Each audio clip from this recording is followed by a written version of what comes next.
Антикорупцијската комисија од следната година ќе го проверува имотот на судиите и обвинителите. Антикорупционерите ќе утврдуваат дали се вистините податоците внесени во анкетните листови и дополнително ќе скенираат дали имотот на судиите и обвинителите е несразмерно зголемен во споредба со редовните примања и примањата на членовите на нивното семејство.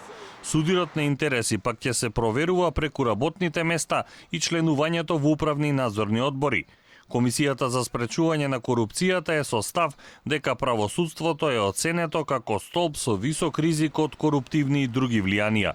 Испитувањето на имотната состојба е нова надлежност на Државната комисија, за чие спроведување потребно е зајакнување на постојните човечки и материјално-технички услови и вклучување на други истражни органи. Од комисијата истакнуваат дека ваквиот потек не е поврзан со барањето на заев за прочистување на судството од нечесните суди и обвинители, иако следува само еден ден по неговиот апел. Премиерот вчера порача дека судството останало последната тврдина на заробената држава, под контрола на одреден број суди и обвинители на моќни позиции.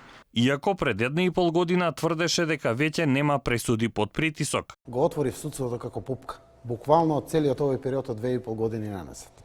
Денеска нема нарачување на судски одлуки, дефинирање на обвинителни акти, прогон против политички противници.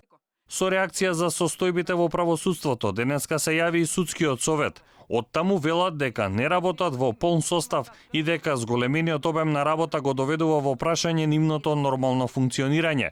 На 5 октомври 2019 година им престана мандатот на 20 членови на Советот, а постапката за избор во Собранието до денес не е завршена. Покрај тоа на еден член на Советот, избран по предлог на председателот на Република Северна Македонија, му престанува мандатот на 26 декември 2019 година, а на еден член на Советот, избран од редот на судиите, му престанува мандатот на 29 јануари 2020 година.